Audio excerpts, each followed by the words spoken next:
Listen to the two sentences in these examples. The kids are healthy and happy, but I'm exhausted. Now listen to this. I'm exhausted, but the kids are healthy and happy.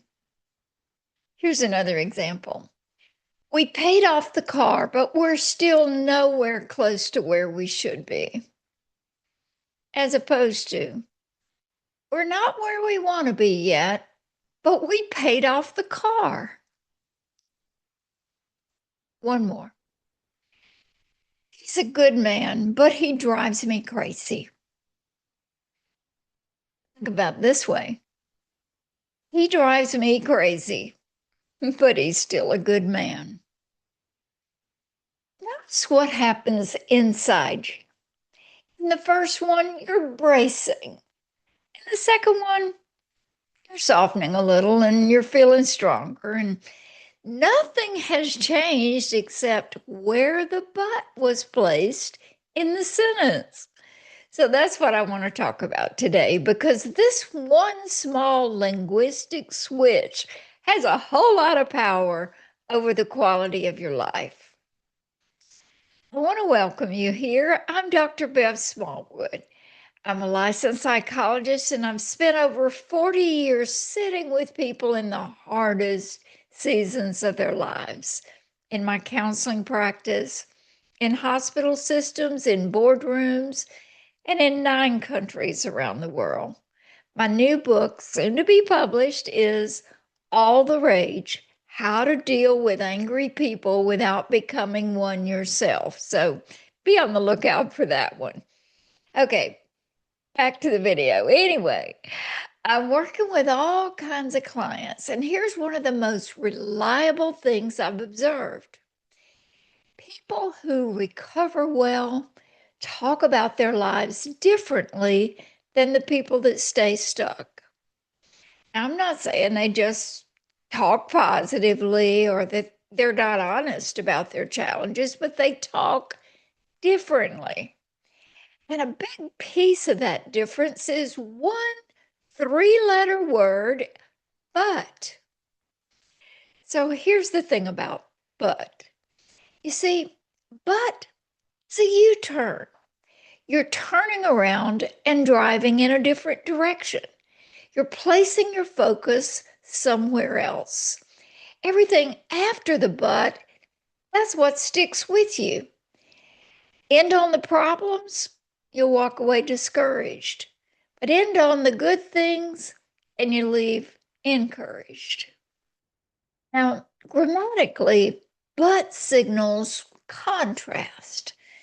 But psychologically, it does something even sneakier. It tells your brain, ignore what I just said. Here's what actually matters. But is an eraser. Whatever comes before it gets wiped out. And whatever comes after it, that's what sticks. So when you say, I have a great support system, but I'm overwhelmed, what do you walk away carrying? The overwhelmed. The support system evaporated with a single word, but. Now, look, I'm not asking you to lie. I want to be very clear about that. This isn't about grinning and pretending a hard thing doesn't exist and maybe even calling it faith. That's not faith, and it's not resilience. It's just denial. And denial, well, I guess you could say it sends an invoice with it. I'm asking you to do something harder and more honest. Name the difficulty out loud and then turn. Acknowledge the real thing, but then use the but to pivot toward what's also true: the good, the grace, the resources you do have to work with. Both halves are true. You just get to decide which one you're standing in when you finish the sentence. Now, Give you a personal example, one that I'm living right now in my own life. As you know, if you've been watching these videos, I took a bad fall recently and broke my shoulder. So here's how I could say it. I didn't hit my head, but I broke my shoulder. Or I could say, I broke my shoulder, but thank God I didn't hit my head. And that is exactly the way I said it. Same fall, same shoulder, but one of those sentences leaves me in the injury, and the other one leaves me in the blessing. Here's one more. I'm out of the brace and I've started driving again, but I'm still in physical therapy twice a week. Or I'm in physical therapy twice a week, but I'm out of that brace and I've begun to drive again. And that is true. So the first version leaves me a tired patient. But the second version, I'm a woman who's getting better. Nothing about my recovery changed. My range of motion is exactly the same either way. But what changed is what I'm carrying around between appointments. Now, there's a gratitude connection to this whole concept. So let's talk about that for a minute. And here's why it works. It's not magic, it's where you put your attention. Gratitude is not a feeling you wait to have, it's direction you point your attention. Instead of paying attention to all the things you lack, you put your focus on the blessings you have. And the back half of a sentence is one of the best places to point your statements of gratitude because it's the last thing your brain hears before it moves on. When you end on what's good, you're not pretending the hard part isn't there. You're training yourself to finish by taking inventory of what you still have to work with, your resources, your people, your progress, the thing that could have been so much worse and wasn't. Do that a few times and it stops being an intentional exercise. It becomes how you see your circumstances. And the good news, that repetition makes a new habit, a great new mental habit that will eventually change your attitude about your life. And there's also a faith connection to this reverse the but strategy. And if you're a person of faith, you may have noticed that the scripture is full of this construction. Have you ever noticed how often the phrase, but God, shows up?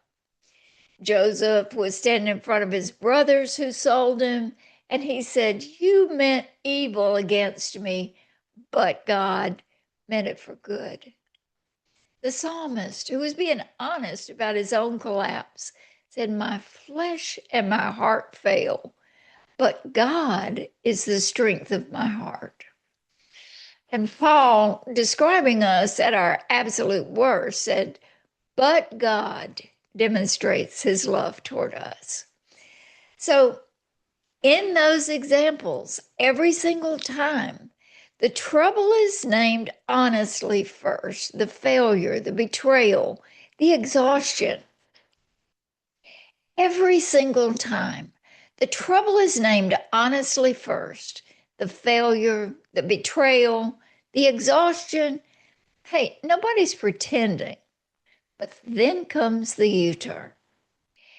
That pivot is the same sentence structure I'm asking you to put in your own mouth this week. So let's briefly sum it up with 3 action points. That's how you actually practice this 3 things. Number 1, catch it. You can't change what you don't notice. So for the next week, just listen to yourself, especially when somebody asks you how you're doing. Where do your buts live? Listen in your text, maybe your journal, or the story you tell your spouse at the end of the day. Don't try to fix anything just yet. Just catch yourself.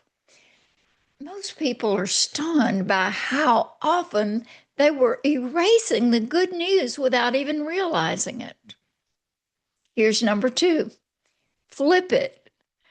When you catch one, say it again out loud in the other order. The hard thing first, honestly, no minimizing, then but, then what's also true. Out loud matters. There's something about hearing your own voice saying the good half that a silent thought will never do for you. Also, end your day on that second half. Before your head hits the pillow tonight, finish one sentence. Today was blank, but. I've personally become more conscious about the last things I'm saying to myself before I drift off to sleep. I'm sleeping better. You can too. Here's number 3.